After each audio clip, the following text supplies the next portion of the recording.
everybody, and this is the garden party. This is the garden party, and we want a garden party with you. We talk about the plants we grow and some things you might not know. The garden party. All right, here we go. Phil, introduce yourself, dude.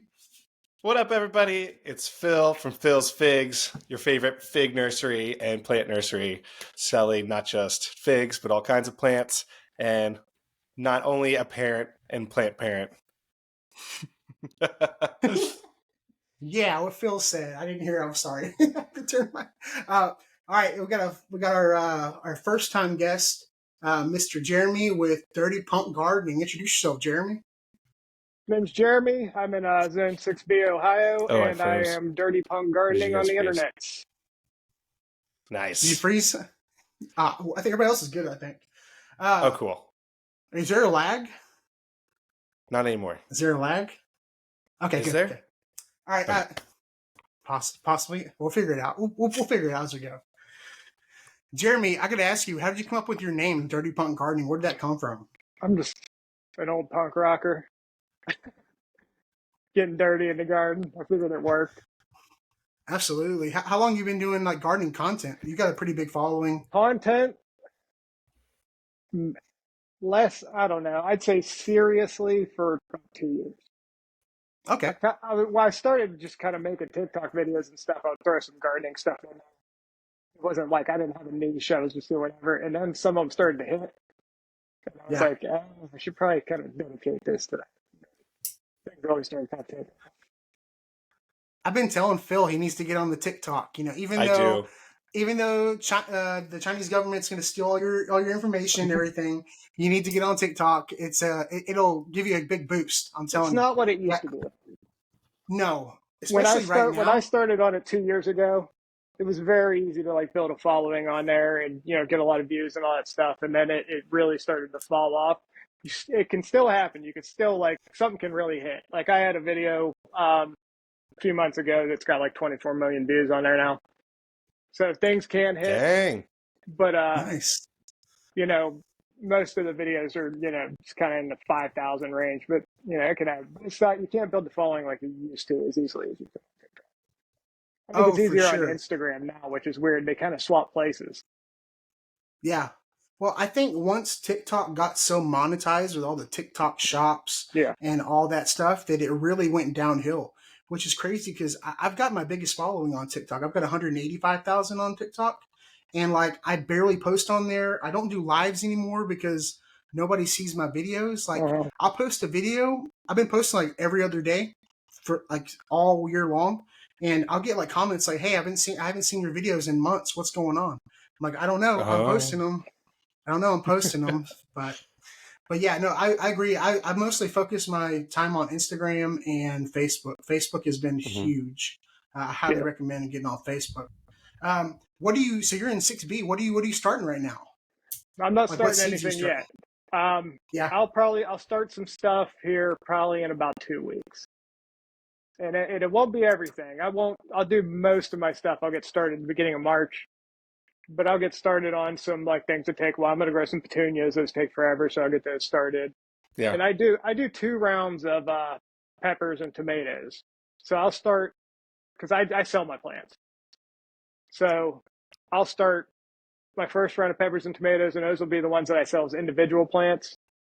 And then a couple weeks after that, I'll start some in the 4-cell trays that I'll sell as starts, the 4 starts. So that's a good idea. But yeah, in March is when my big operation gets started, and I'll probably do about 800 plants. Wow! Oh, nice.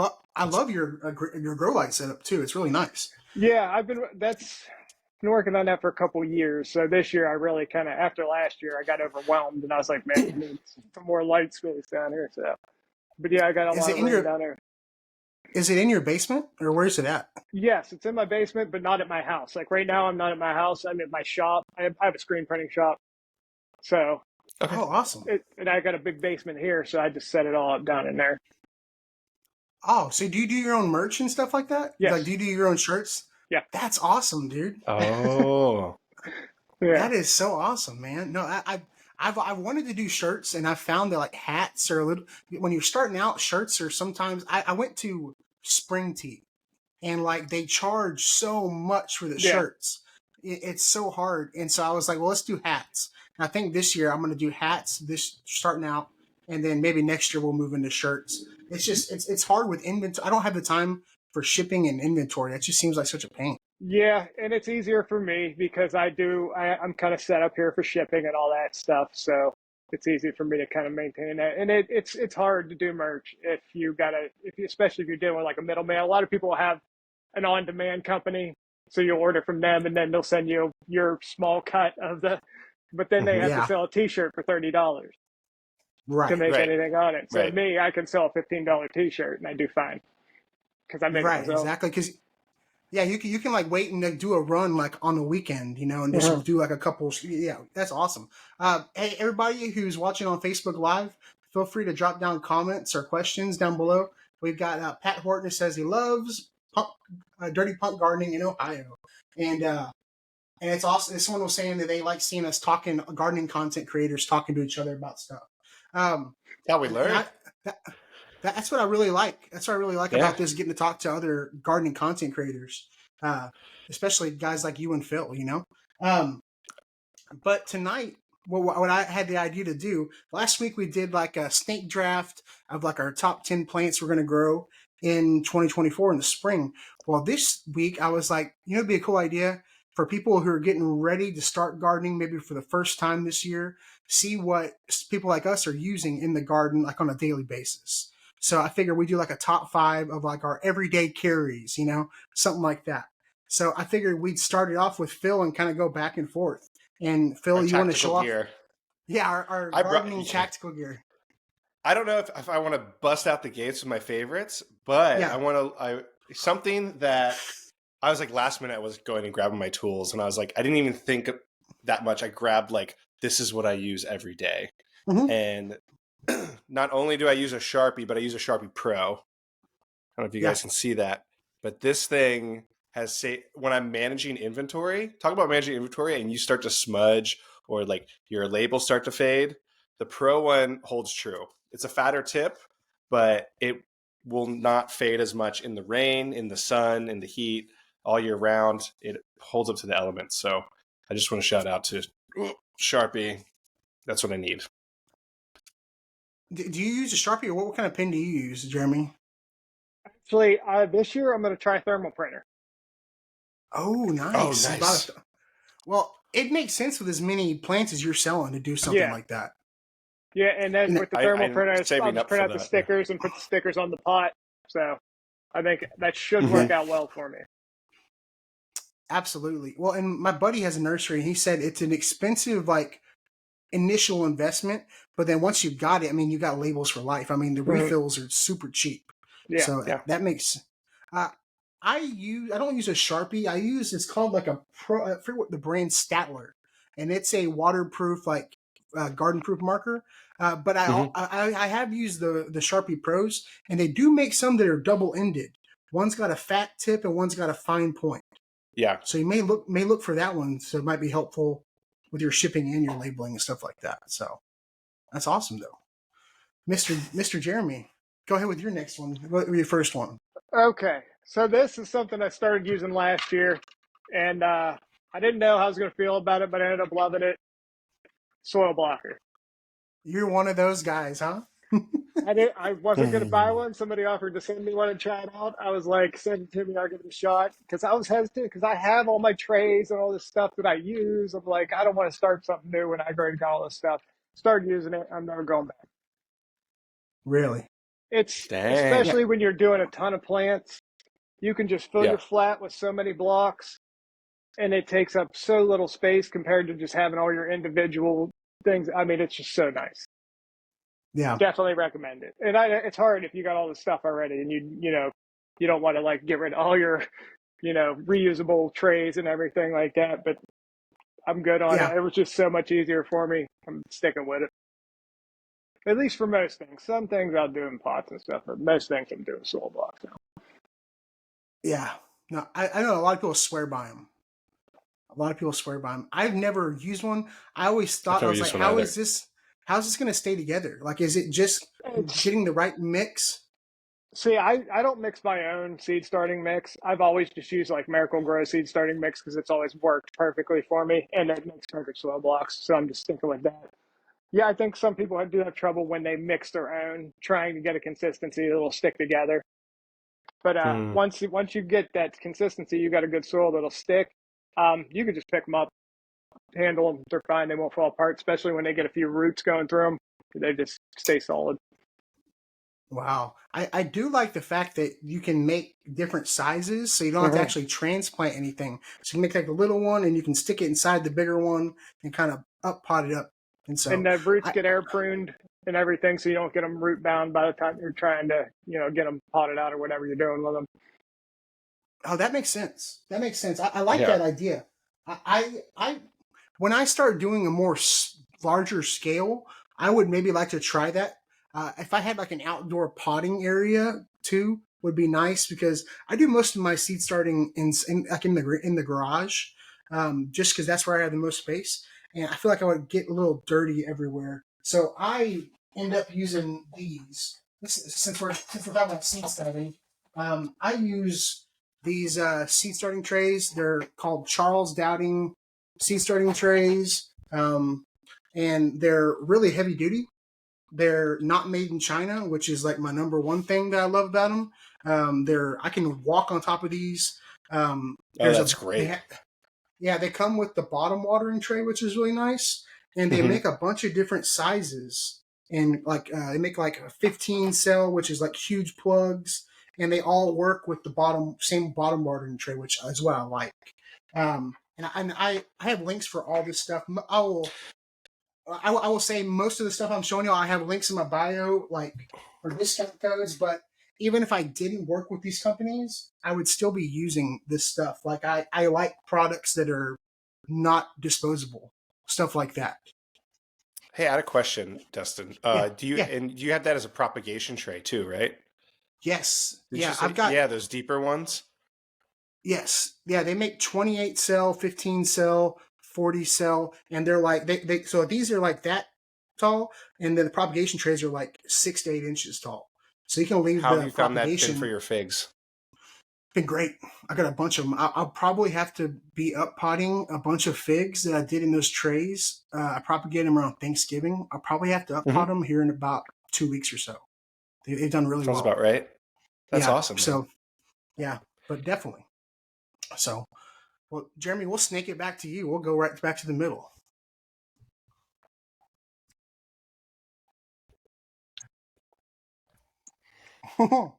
This is it's like a mini broad fork. And this thing for my raised beds is awesome. It was very inexpensive. And you can't find, I was searching for mini broad forks and they don't make them. They're all just the big broad forks. Because I wanted something for my raised beds. I don't want to till my raised beds and stuff, just to be able to loosen them up between planting and stuff like that. This thing is awesome. I found it on Amazon. I think it was like less than $50. I've been using it for 3 years. And this I use more than anything in my garden, I think. Really? Yeah. Holy cow. As far as loosening the soil in raised beds, I don't think you could find something better for it.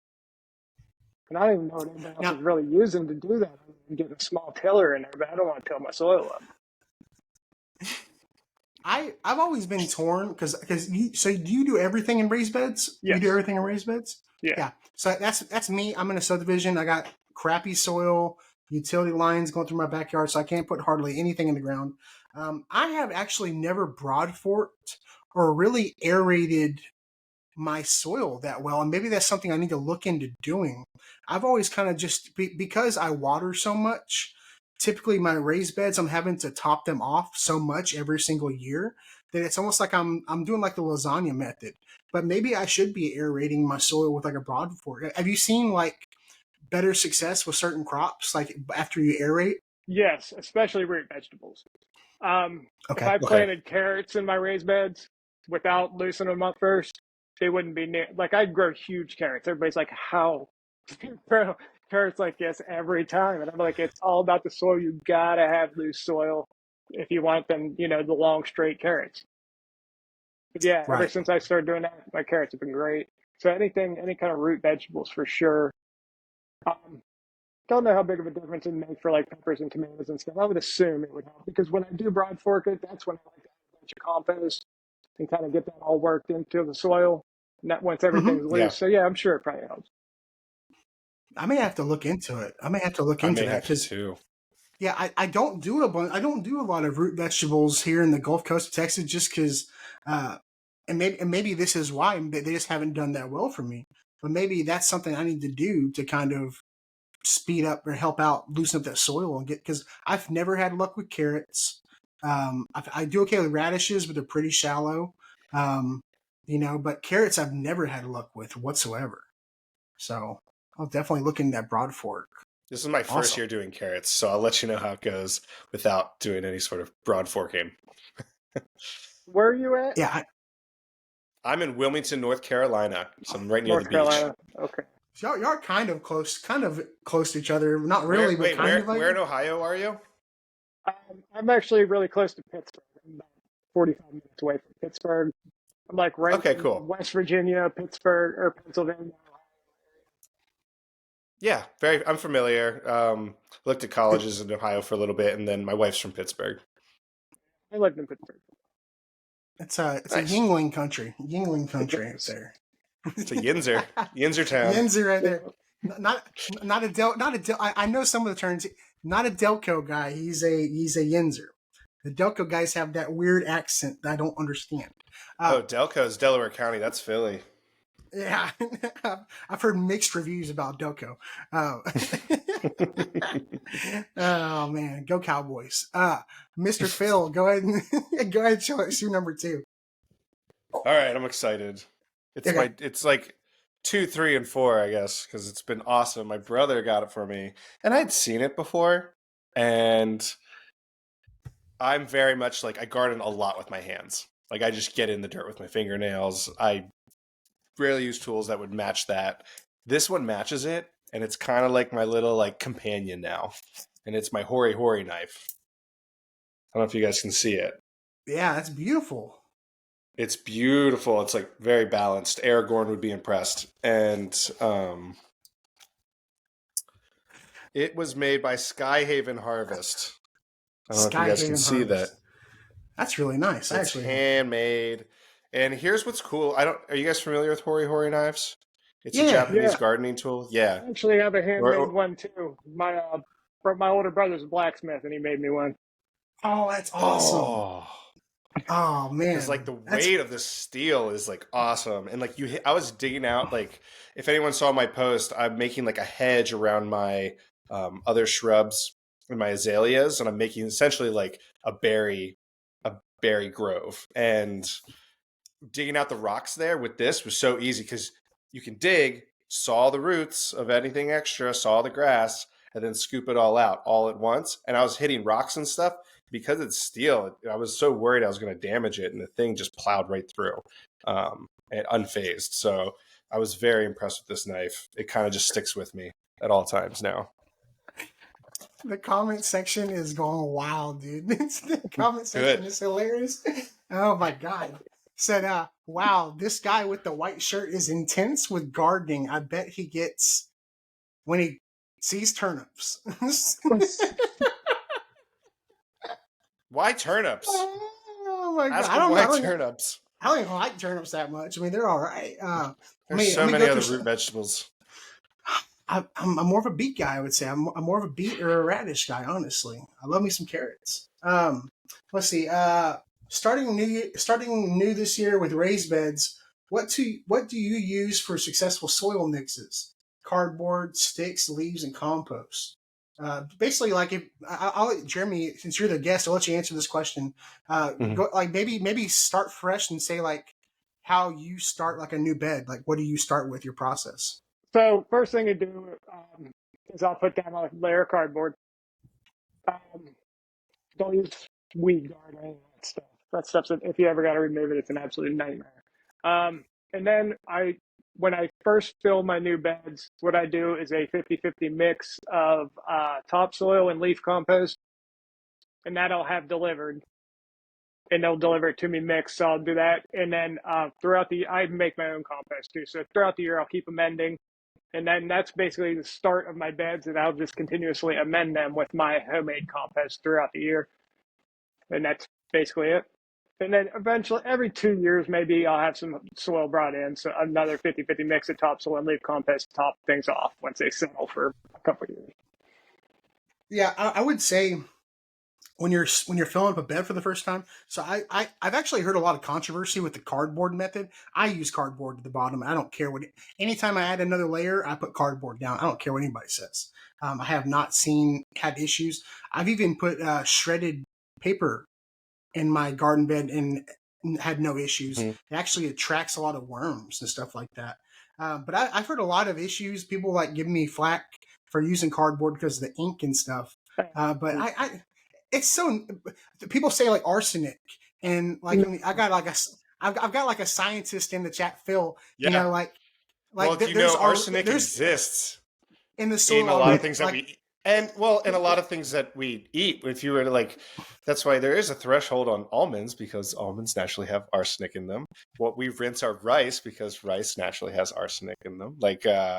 It's very, very low. Yeah, that's that's why it's kind of a good habit just to get into rinsing your rice before you cook with it. But it does exist in nature, and for better or worse, you have to think about what's the threshold of. You're not just burying a ink-covered black cardboard box into your raised bed covered with arsenic. Right. You got to look at it's a numbers game with anything. Maybe if it comes from an arsenic factory, don't use it. I wouldn't use a box that has glossy print on it, or ton of completely color printed or anything. Just a plain brown cardboard box with a little black print on it, perfectly fine. Exactly. Yeah, Amazon's actually gotten pretty good about their packaging. A lot of my packages have been coming in compostable bubble mailers. Yeah, and their boxes, their tape is compostable. Oh really? Oh, the ribbon in it. Yeah. And I guess that the fibers that are in it, I guess that breaks down too. I looked it up not long ago. I was just curious about it. Oh, that's awesome. Yeah, and then I have used the hugelkultur method in my beds. I'm kind of stepping away from using such big pieces, especially on a 17 to 24-inch bed. Unless it's a deep bed, I'm not putting the bigger stuff in. What I did do I got an 18-foot bed in my greenhouse. I filled it up halfway with mulch, with hardwood mulch, and that was so much cheaper than some of the soil, and just let that break down and kind of use that carbonaceous material to kind of break down, and that took up a lot of space. But anytime you're filling up a bed, you're going to fill it up all the way, and then a month later it's going to be sinking like crazy. It's going to sink, and it sucks. But you had a good point with getting a load of soil delivered. The best soil you can get is from a local yard. Go check it out, see what they recommend for a raised bed mix. Don't bag it if you absolutely can, because it'll be so much cheaper if you can get a truckload. If I tried to fill my beds with just bags of soil from Lowe's or something, it would be ridiculously expensive. I get it delivered, and I think I filled 5 beds last year, and for delivered and everything was $180 or something. It's Absolutely. worth it if you I'm actually doing that this spring with Wilmington Compost Company. They make a 50-50 mix. You can get compost, and then you can actually, I'm going to ask for, because I pot a lot of my figs, I'm actually going to ask for soil conditioner on the side so I can aerate it even more for the pots. But the deal is wonderful, and the stuff they make. If compost people are really good at making compost, if you find a local dealer, for sure. Well, even some cities will give it to you for free sometimes. Mm-hmm. Or fairly, they'll give you a bucket, and you can basically trade it in and out if they're picking it up from you. Oh no, I meant some cities that do they chip up the branch wood and stuff. If you put your limbs and stuff out, they come through with a shredder and chip everything up. They'll do it sometimes at the city landfill. They do a compost pile, and you can go get a truckload of compost for free. Oh, that's great.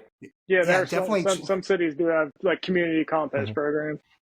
Yeah, it's not always the best, but it's free. But definitely read the labels when you go to Lowe's and stuff. You buy, Google biosolids. I found out about biosolids last year, and kind of changed my mind of buying certain things from certain places. So just do at your own risk. I would say about the hugelkultur when you're doing raised beds. For a deep raised bed, it's fine. But I would just keep in mind what you plan on growing in that bed, because if you do plan on growing something like carrots, you don't want it to have to get down through all those sticks and everything that you have in that bed. So just kind of keep in mind what you're growing if you need, a nice open, loose soil down through there. So. Oh, I screwed up. I did a 4x4 raised bed that was only like 12 inches tall, and I did like half of it with like logs and stuff. And like my soil we was so dry this spring that we had cracks in the ground, and it was just sinking. And all I saw was like exposed logs and stuff. My okra didn't care. My okra didn't mind, but like if I'd grown anything else there, it would have been a nightmare. But yeah, you could have inoculated it with mushrooms. Yeah. I've been wanting to try that. I was listening to some podcasts and about mushroom growing, and basically 90% of plants have this symbiotic relationship with the fungal kingdom, and that's part of like having the logs in the microbiome in there for the mycorrhizae. So like they said you could even just like amend soil and stuff by just like throwing inoculated of like, what was it, wine something? I forget the type of mushroom it was, but you can kind of just like amend it with extra fungal inoculation. Lion's mane? Not lion's mane. It was but you can grow lion's mane. It's phenomenal mushroom. Yeah. But they had some other names out there. I got you. You've done 2 so far, right, Phil? I've only done 1. Okay. Oh. Jeremy, you've done 2, right? Yeah. I skipped 1, so I'll go real quick. So this is a cool one I found last year, and it is a blacklight flashlight. It's a blacklight flashlight. I was having hornworm problems, and I used like BT and neem oil, but I was having like tobacco hornworm and tomato hornworms, and so I found a blacklight flashlight, and they glow in the dark. Those caterpillars glow in the dark. You can get them as a headlamp, you can get them as a flashlight, but you walk out into the garden at night and you can see all kinds of insects glow in the dark, like bioluminescence. It's really cool. So if you have kids, especially, get them like a blacklight flashlight, send them out in the garden like after dark, and they will. I must have picked like 20 hornworms that night. It was fun. It was fun for me. So, and then funny thing, my friend has was it bearded dragons? Yeah. And they told me that they pay like $5 a piece for like hornworms at the pet store. What? Yeah, they pay like $5 a piece per hornworm at like the pet store to feed to their bearded dragons. But I did some research. Because the hornworm eats the nightshade, you wouldn't want to give that hornworm to the bearded dragon. It's not like I guess it could be poisonous to the bearded dragon, I guess. I don't know. It's wild. It's pretty crazy. But they were like, oh, I was like, maybe I could sell these hornworms. We grow some tomatoes just to attract them and sell those things, I haven't had a hornworm in my garden in probably 5 years. It's weird. What's your secret? What's your secret? They just don't show up. I don't know. Really? I used to catch them every once in a while, but it's been years since I've seen them. Thankfully. They're more prevalent in certain areas. With them now. Well, I couldn't bring myself to kill them because they turn into hawk moths, which I love. I do love the hawk moths. Yeah. And they're great nighttime pollinators, the hawk moth. Exactly. So if I would find one, I would just relocate it and hope it doesn't make its way back to the garden. Right. Well, luckily, it was a tobacco hornworm, so it was actually going after my goji berries and not my tomatoes. And so it ate a ton of my goji berries, which I don't depend on them because usually the mockingbirds get them before I do. So I just kind of let most of them do their thing. But there was one night when I went out there and they spread, and I kind of took all the ones that were on the tomatoes and sacrificed those. But I allowed the goji berry ones to live. So, but they do make cool moths. They make really cool moths. Most of them end up being a victim to the parasitic wasps, though. You've seen them with all the cocoons down their back. Yeah. No, it's pretty pretty wild. tragic way to go. Oh my God. Could you imagine having something? I guess is that basically like the way Alien works? It lays an egg inside of you, and it hatches and bursts out of you. Oh my God, that's brutal. That's freaking brutal. Oh my goodness. So I did my second one. So Phil, come back with your third one. It's a gift from you, Destin. My Falcos. Hey. Falco 5s. I've already dirtied the heck out of them. I got to clean them up because of all the sap. But these things are great. It was quite the level up. Because sometimes, like for cuttings, when I'm pruning fig trees, I got to go through I don't know. I've made hundreds of cuttings this year, whether I'm selling them or for myself. I'm probably going to come out to 1,000. I'm hoping, and the one that these hold up, and they're sharp too. Like I've had a person over buying cuttings I was talking to, and I was trying to clean it with the alcohol swab, and I freaking cut myself right in front of them, just wiping it. So just a heads up, nice clippers are sharp. Yeah, absolutely.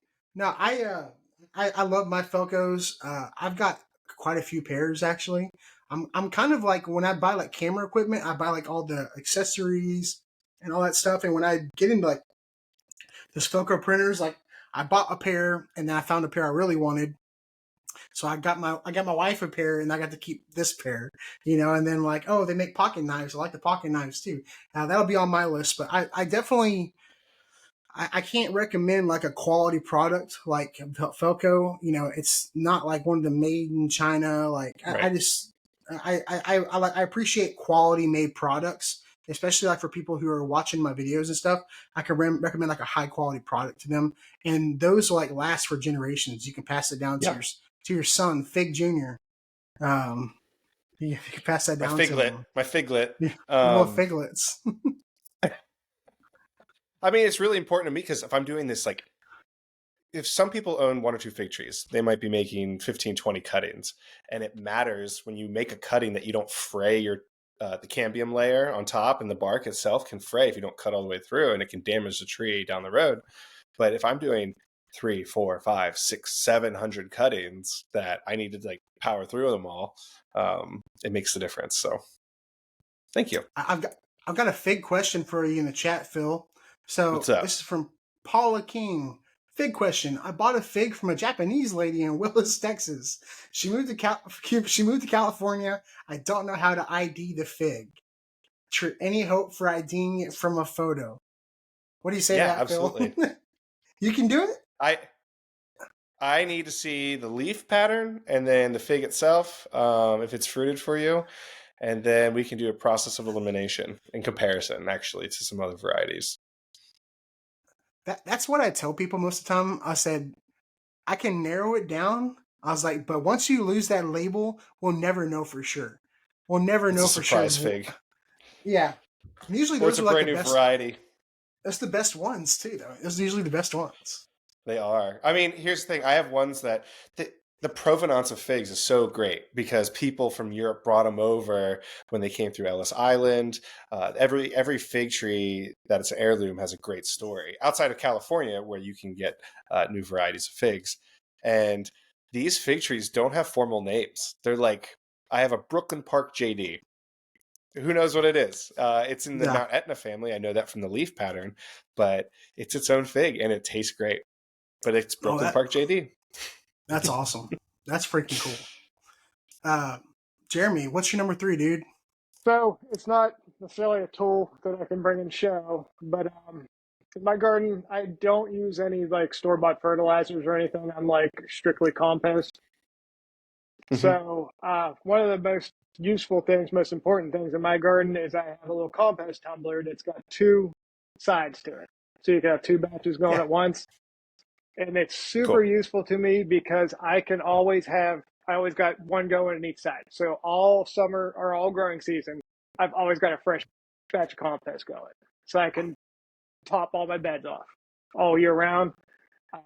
Definitely one of the most, and this is in addition to my larger compost bin. This is just something to have where I got a constant rotating supply going. It's super useful for me. No, that's awesome. How long have you been composting? Like, are you pretty accustomed to it? A lot of people think it's super easy. It's not routine easy for me.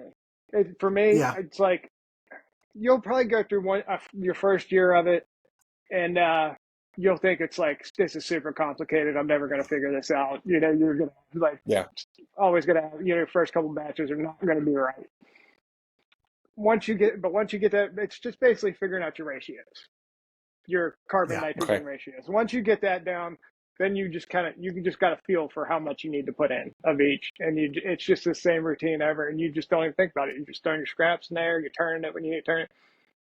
All my compost comes out perfect. I mean, because I thought at first, like, this is difficult. This is never coming out right. You'll get there. You're giving me hope, Jeremy.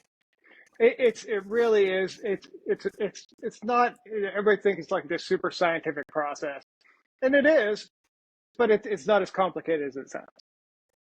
Yeah. Just figure out that ratio, and you're good to go.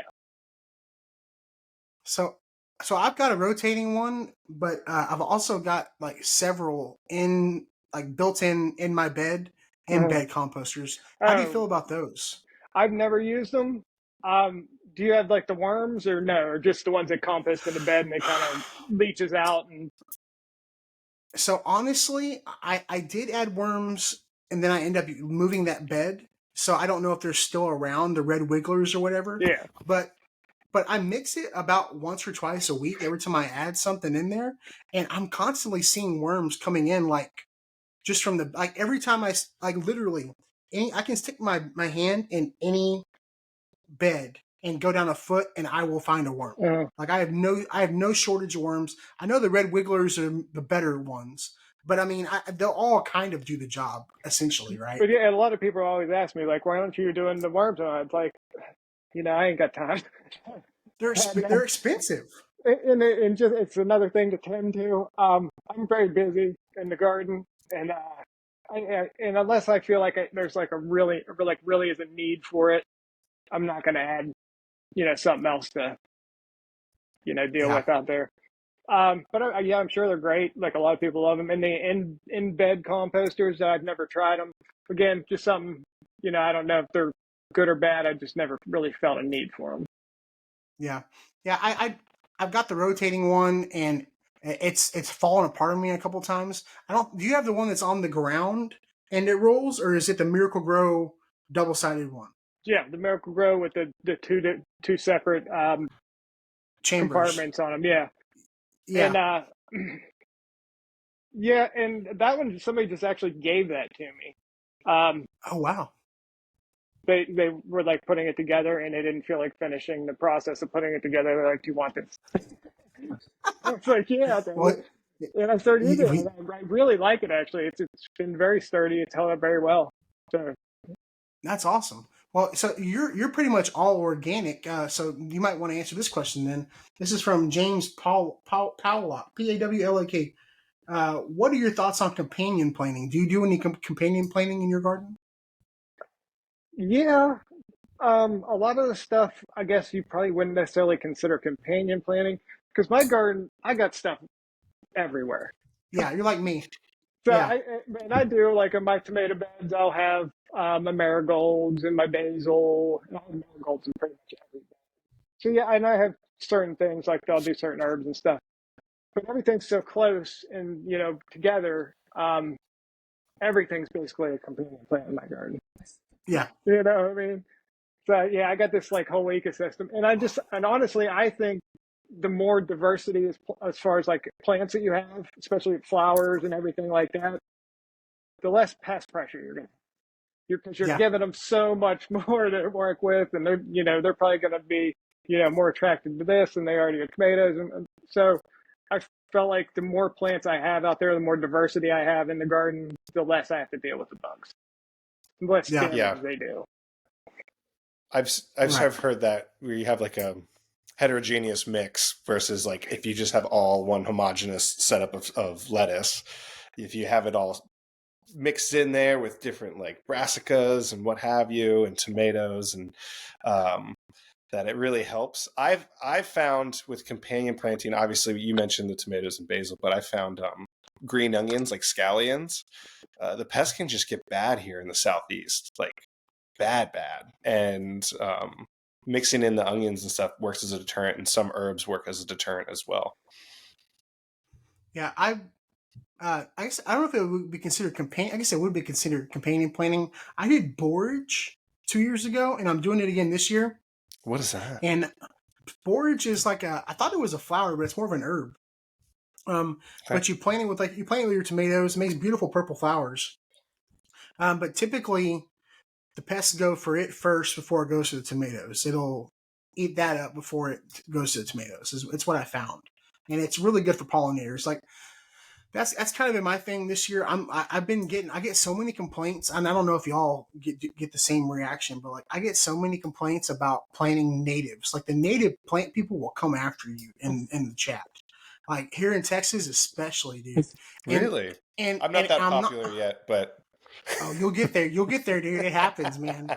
Have they come for you? Well, do you do like much like tropical stuff, or you do most like veggie gardening? Because I guess they wouldn't come for you just for the veggie gardening stuff. Jeremy. Yeah. No. Oh no. I have it in the center of my lot. So my lot that I garden on is like 1,500 square foot. So in the center of that, I have a pollinator garden, and I got like a little seating area. This is like where we live all summer. So, yeah, but yeah, right. I have this pollinator garden, and like I do have like some non-native flowers and stuff in there. And I have people like, you need more natives, and there's like they're just not seeing them at that point. But last year we did make an effort to add more natives to that area, yeah. So we have a pretty good mix. Yeah, I grow some non-native stuff, but I mean it balances out. Yeah. So this year I plan on focusing on some. Not like I'm conforming to the people coming after me, but it does make sense that like I'm from the Texas garden guy. I should promote more native Texas plants. It does make sense to do something like that and kind of set an example, so because they are they're easier to take care of. I mean, they're more drought tolerant. They come back every year. So I even I don't want to blow. My seeds came in today, so I'm excited to talk about them. But I'm going to get to my number 3. Ooh. My number 3. Okay, here we go.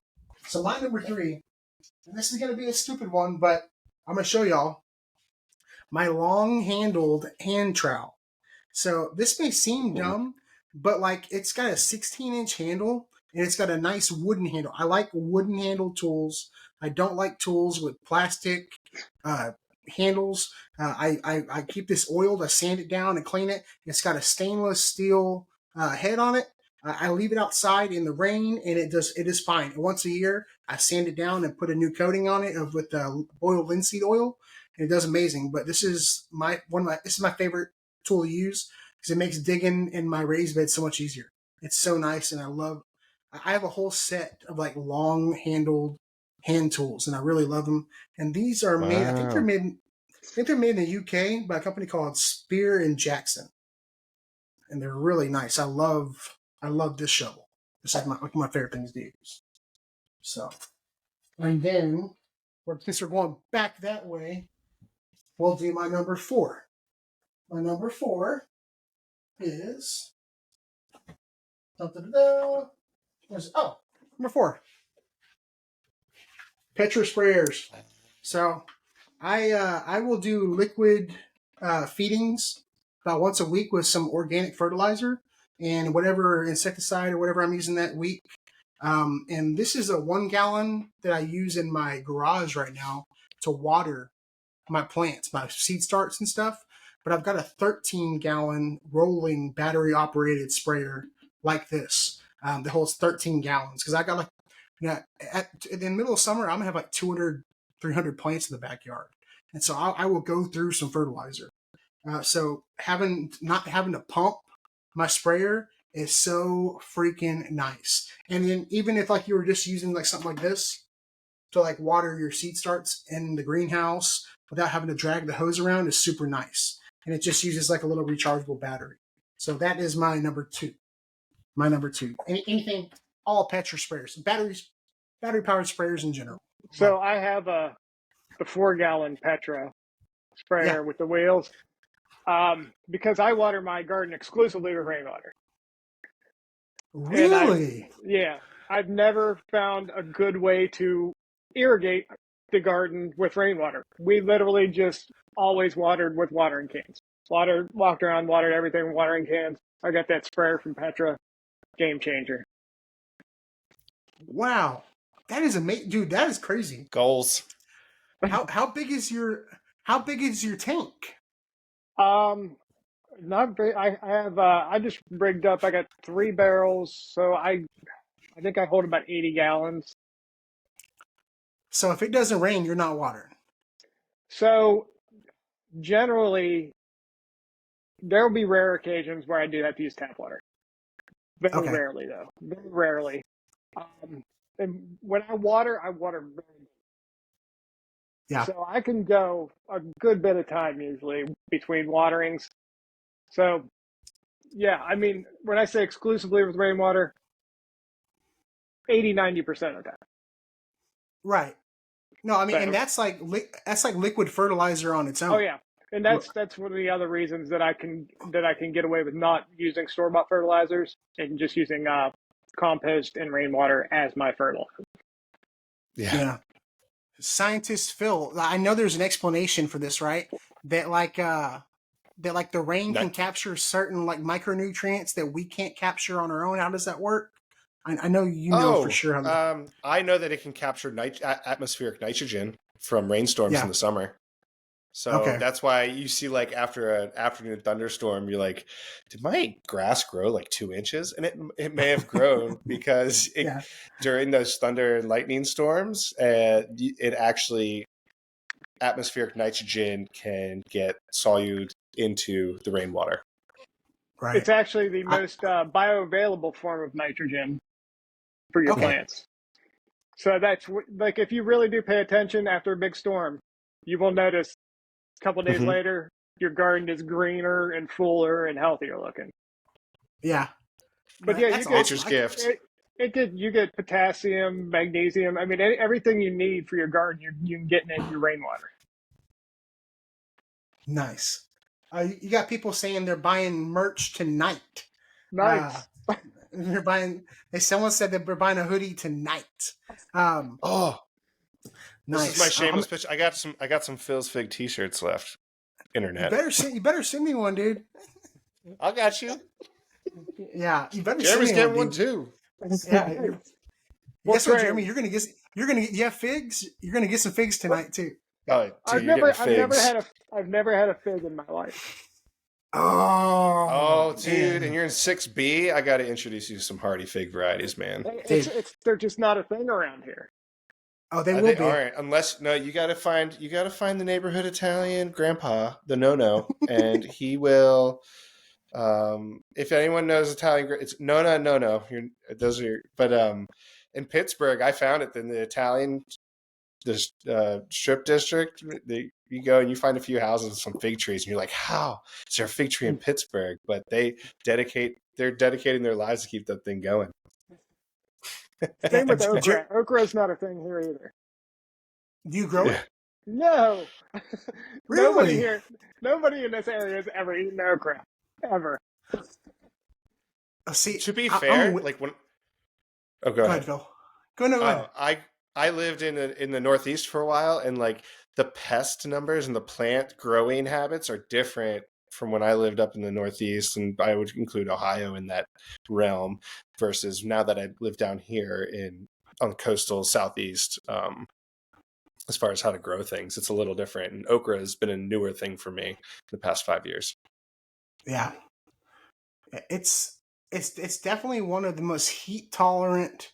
Like you can hit that thing, the okra, with a rock, and you can't kill it. I mean, it's hard to kill okra. I mean, that's one thing, and there's always people looking for it. So my dad this year grew so much of it that he was selling it like $5 a pound on Facebook Marketplace. Like, I bet, Jeremy, if you grow like one bed of it, I bet you could sell it. Even if you don't eat it, I bet you could find someone who's looking for it. Even I actually considered it. Like because I local was just restaurants will curious. buy it.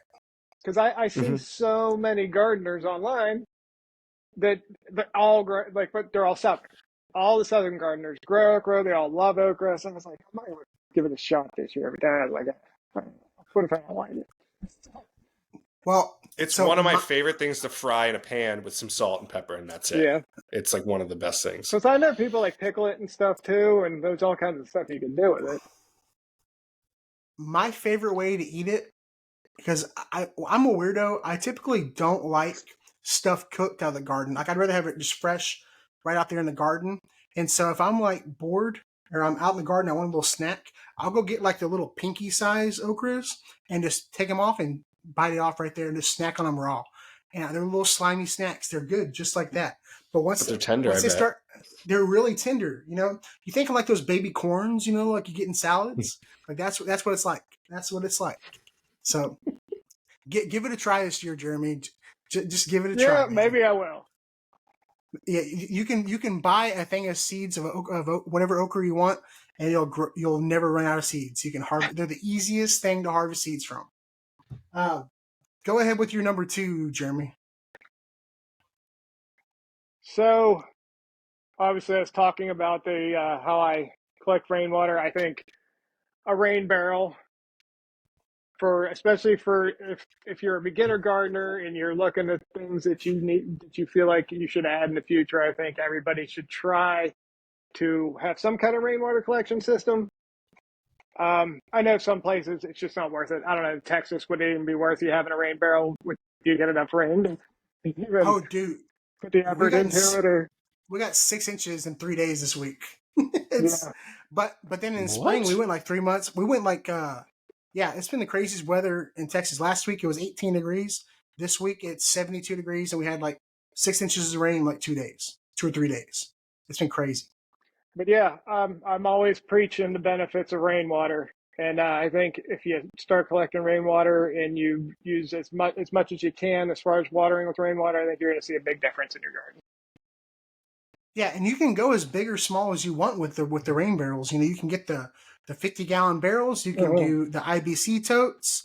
You can do what is it all run off your house, off the gutters, or how do you have it ran? Yeah, I have like a big garage right behind my garden, and it's got a huge amount of roof space. So I mean, we just need very little rain. That roof collects so much water. I mean, my barrels will be full in 30 minutes, and so that's why. Yeah. I mean, even if we get like a mild rain for 30 minutes, it'll pretty much fill the barrels up. So that's why I'm able to keep them cool for.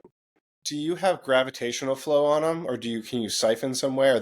Are they up higher? So when you're watering with them, that's what I was talking about. I got that Petra sprayer. Yeah. So that way I can fill 4 gallons of rainwater, and then I can, the battery operated sprayer makes it a lot easier for me to do my watering. Where they're located and they're low to the ground, I really have no way to put any hose or anything on them. So yeah, that Petra sprayer kind of saved the day last year. Nice. I'll have to get one of those. Yeah, Petra is the way to go, dude. They have like warranties and stuff. They're really good. I have not had any problems. The only time I ever had a problem, I got a 4-gallon or a 3-gallon, and it wasn't priming. So this is like a little quick tip for anybody who buy a Petra sprayer and you aren't getting it to prime. You put some hot water with Blue Dawn soap in there, get some hot soapy water, and turn that pump on with like 5 minutes. I left it on for like an hour and nothing happened. And then when I put the hot water in the soap, it was like almost instant. It primed the pump. And so it was really nice. So can't talk about how great Petra sprayers are. But that's awesome. Rainwater. I want to. I need gutters. I don't have gutters. I need them. But I live in an HOA, so my gutters have to match the side of my house. And then if I have something coming down in my eventual house, I will have a rainwater system. But here, maybe I can't. What if you became president of the HOA and you started changing things? Dude, I'm already pushing it with a 240 square foot greenhouse in my backyard that I'm not supposed to have. So I'm already pushing it, dude. We'll see though. Mr. Phil, give us your number 2 and then give us your number 1. That sounded weird. Oh, that sounded good.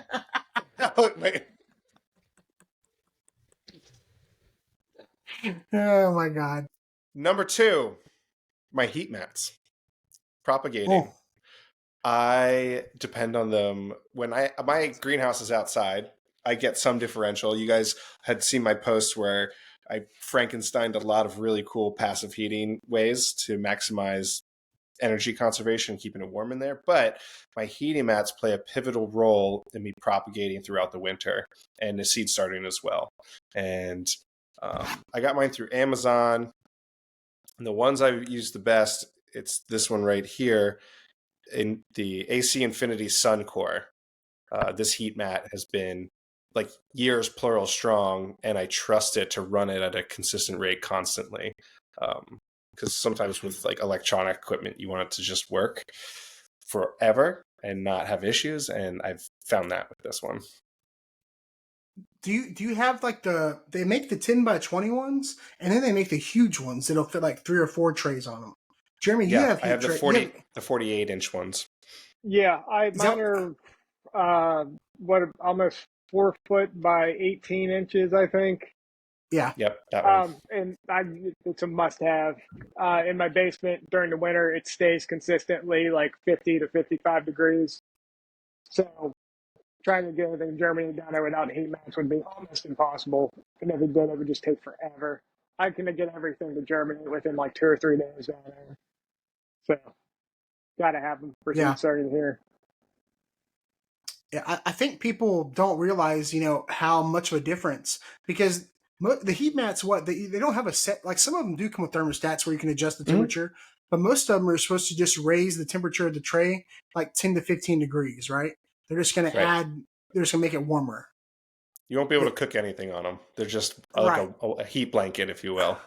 Yeah, they're not going to melt your trays either.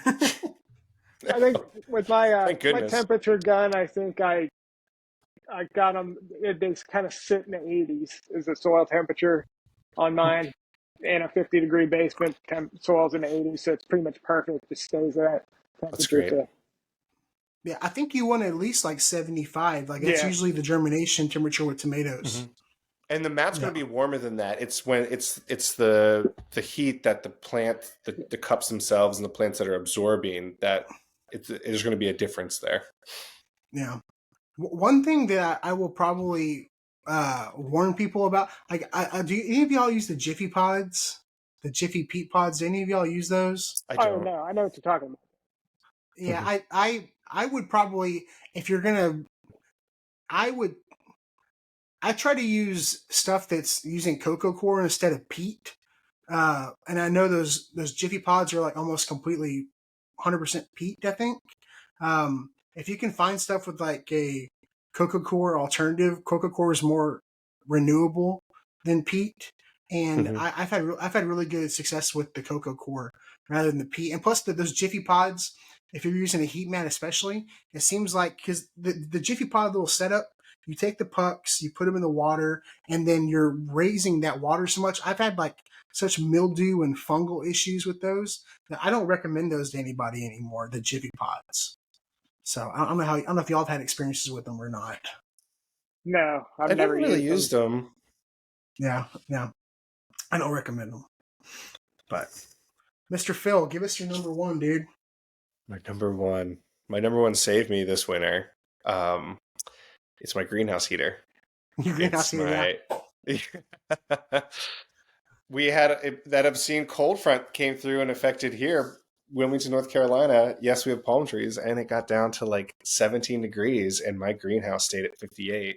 Yeah, I retrofitted it with some stuff, but the Palma BioGreen space heater that's out there right now, it doesn't use a lot of energy, which is huge, and it runs consistently, which is also huge. And I use it for at least January and February here. I need it. Yeah. So it's been it's a workhorse in the greenhouse for sure. Yeah. No, I saw all the extra steps you were doing with the extra layers of plastic and everything. I was like, I hope Phil makes it. First off, I was like, God, I hope this works. Like, I hope there's some engineers watching, being like, this guy is going to screw things up, but it didn't. Like in the greenhouse, everything kind of just doubled down as far as humidity and temperature, and that was the goal. Yeah, that's the same people that are looking at my heat lamps in my greenhouse. They're like, "What is this idiot doing with all these heat lamps?" And then I go and do the math, and the same heater would use about 250 watts less than all those heat lamps and work just fine. So I'm the idiot, actually. You went for it, though. You did it. That's the thing. You did the experiment. True. I have you seen Jeremy's greenhouse that he made? It turned out really nice. It's not done yet. No. I got to finish it this spring. I got to get my permanent roof on. Okay. Right now, I just got the plastic sheeting on the roof. So this spring, I'm going to get my permanent corrugated poly roof on, and I got to do some poly panels and some of the windows. What are the dimensions? It's really nice. A lot of work. Oh shit, I can't remember. I think it's 6x8. Okay. Nice. Yeah, but it's like a standard studded. Like you made it out of wood and everything. It looks really. No, you did it out of.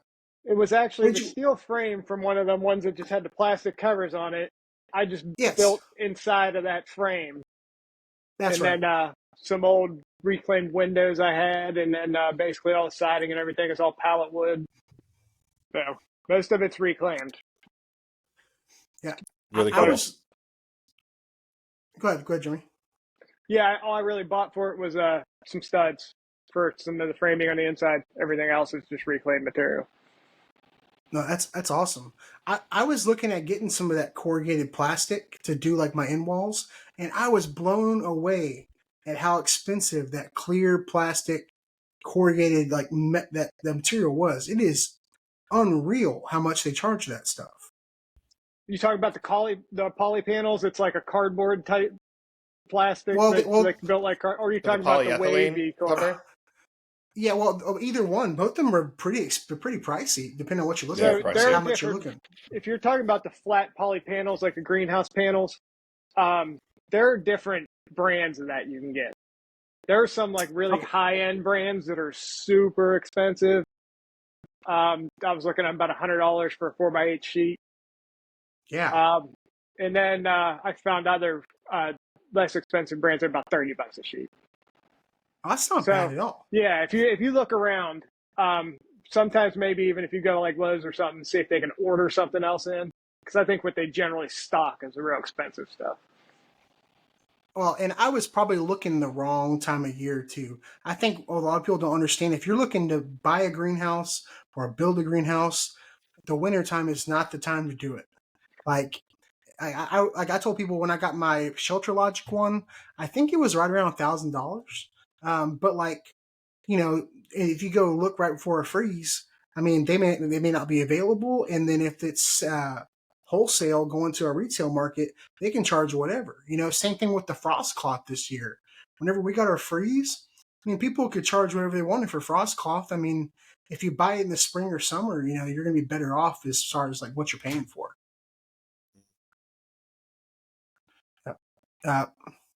Who went last? So your number one was a greenhouse, Phil.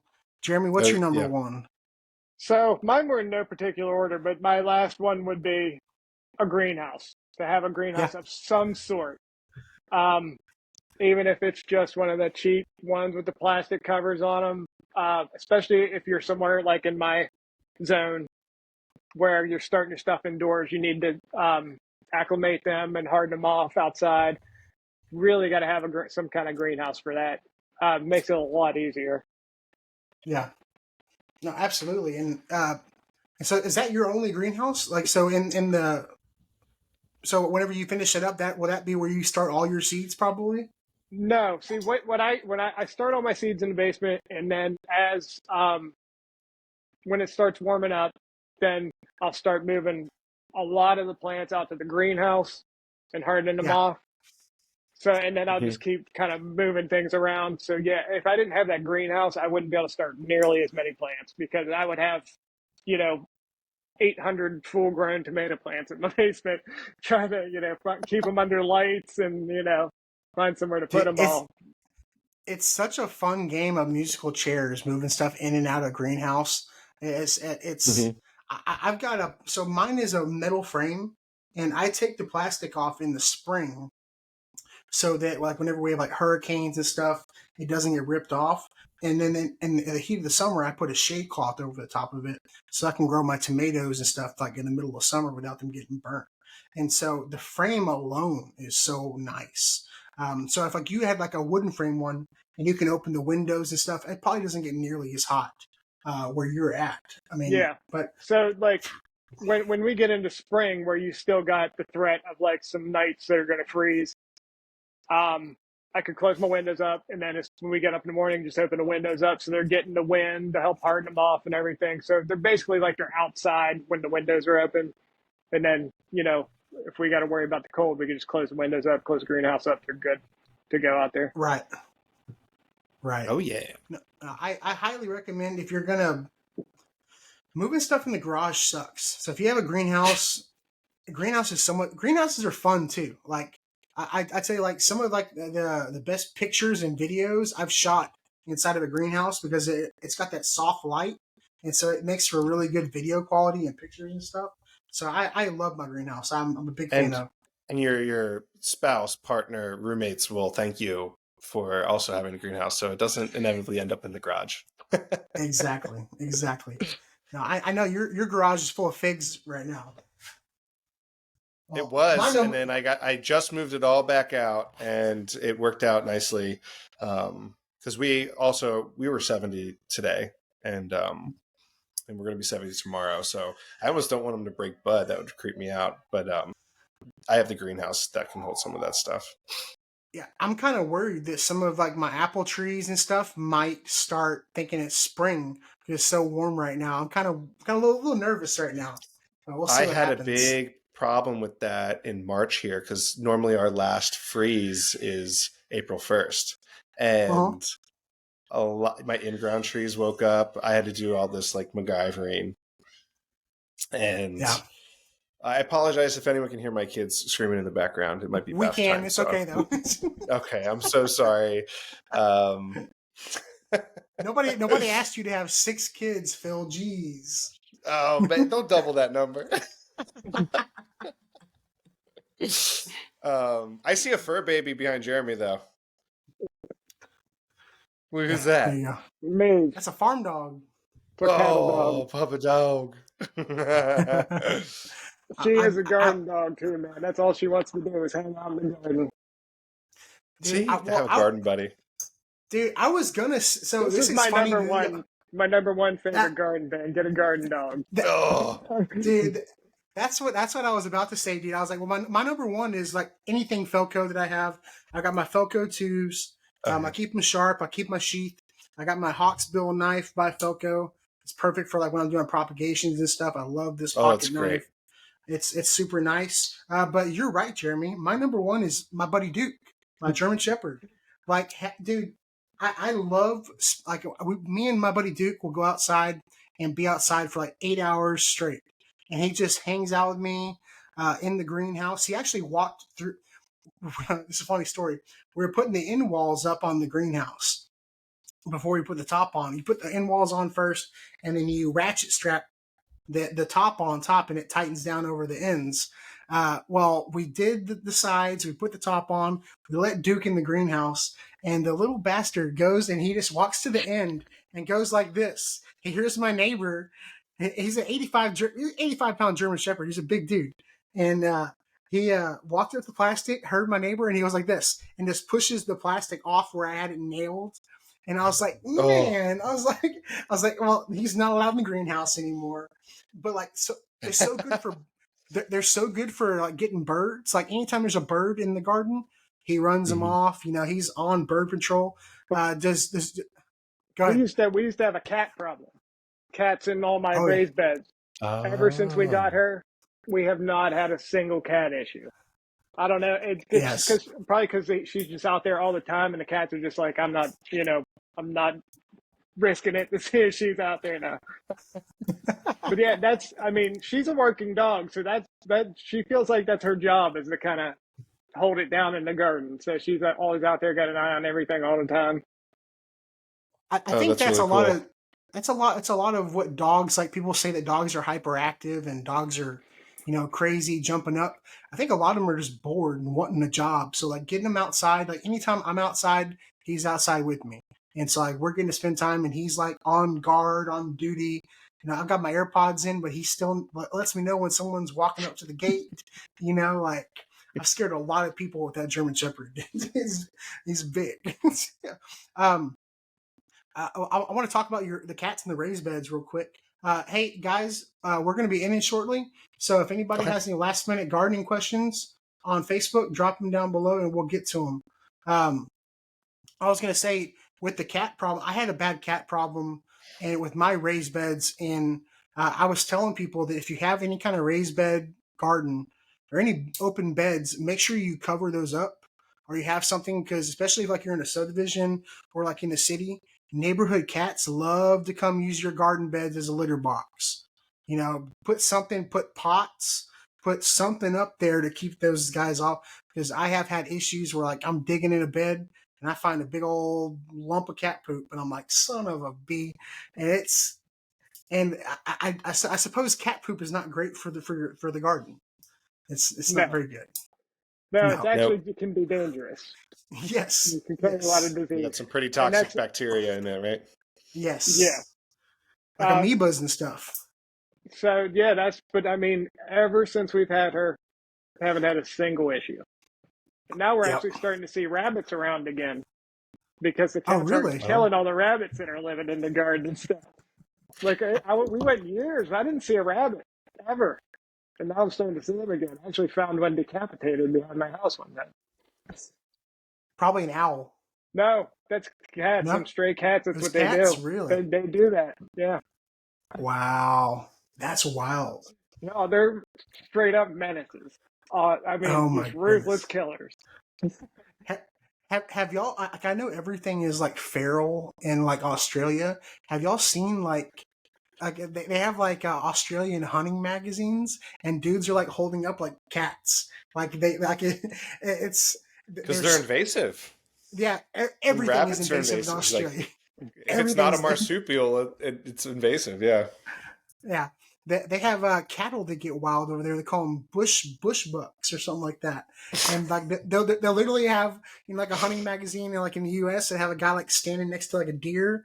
This dude's standing next to like to a bull, and he shot it in the head. Like it's Australia is wild, dude. Australia is crazy. My dog's an Australian cattle dog. She's a part dingo. Nice. There you go. What's dingo ate your baby? Just so I got a question here. Do you have chickens, Jeremy? I don't. I'm not allowed to have them. We Oh, can't have really? Are you? nothing that's considered livestock. Like I don't Gotcha. know. Really, I mean, they're just real strict with that for some reason here. Is it a city ordinance Yep. or something like that, or what? Yeah. Yeah. Anything that would be considered livestock, you can't have. So. Yeah. Someone was asking a question about using chicken manure as fertilizer. But I don't know if I would have them necessarily where I'm at anyway, because like I said, they would just end up probably being cat food unless you just kept them Right? cooped up constantly. I mean, you let them out for a minute, you walk away and come back, and a cat would find them for sure. Oh yeah. But chicken manure as fertilizer. Chicken manure right off the bat is going to be hot, so you would definitely need to compost it. You would need to compost that. Stuff like rabbit manure, goat manure is pretty cold, so you don't have to really compost that if you don't want to. I've actually seen videos where people will take rabbit manure, fill up like a feed bag, and grow tomatoes in just rabbit manure, and it does amazing. It's wild. So I heard like rabbit manure is like the best. Chicken manure is pretty hot, so you're gonna burn some stuff up with chicken manure. Yeah. So well, cool, man. Well, I guess we'll go ahead and end it here in a second. Jeremy, Phil, let everybody know where they can find you. We'll start with Phil. Where can everybody find you? What do you got coming up? I am on all the social webs, so Instagram, Except for Facebook, TikTok. except for TikTok, YouTube. I have Phil's Fig Fridays, so that comes out. It ends up being Saturday when I launch them, but I do the filming on Friday, and that was an organic thing that came out of the garden party, and yeah, tune into that. You can find I have fig cutting still for sale, although that'll be wrapping up soon in the next few weeks on philsfigs.com. I also got swag there. You can get a t-shirt. Awesome. How ready is your wife to get all those fig cuttings out of your fridge? Oh, she's been ready for weeks. I've been resting on my. I bought her flowers today. His crisper drawers are just my gallons crisper of drawer, bags. My crisper drawer is my crisper drawer for fig cuttings. But dude, you need a mini fridge for your garage. You need a mini fridge for your garage just for fig cuttings. You can deduct it. Do it, man. Do it. All right, Jeremy. We're Dirty Punk Gardening. Where can everybody find you? I'm on every platform, pretty much. Same Dirty Punk Gardening on everything. You got any events or any sales coming up? I know you haven't started your seeds yet. Do you do any meetups or anything up there? Like any garden things? No. There's not really I don't know any other creators locally, like garden creators local or anything like that. Yeah. So no.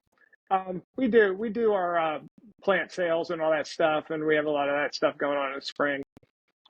Yeah, not much going on here till probably a couple weeks. I'm ready to get started, get some of our seeds started and stuff like that. So. Absolutely. Well, that's awesome, man. I definitely enjoyed your videos, especially like your carrot stuff, because I have not had any luck growing carrots. I'm actually going to be doing carrots tomorrow because we just had that long freeze, and I'm doing a little experiment to see if I can leave them in the garden all winter. Oh, really? I'm going to go out tomorrow. All the snow's gone and everything, so I'm going to go pull a couple, see how they're looking, see what's going on with them. Nice. So you left them in the ground over winter. Yeah, they're still on. I still got a raised bed about half full of them, so I'm just gonna keep pulling some every once in a while, see if they make it clear through the spring. That's awesome, dude. I'll look forward to seeing that video then. Absolutely. Well, I'm Destin Nowak, Texas Garden Guy. You can find me as Texas Garden Guy everywhere, and we do the Garden Party podcast every single week, live on Facebook at 6 p.m. Central Standard Time. You can download the podcast on Spotify, Apple, iTunes, whatever. Just go look for it. This episode will be available tomorrow on YouTube and Spotify and Apple and all that good stuff. And I really appreciate y'all coming on.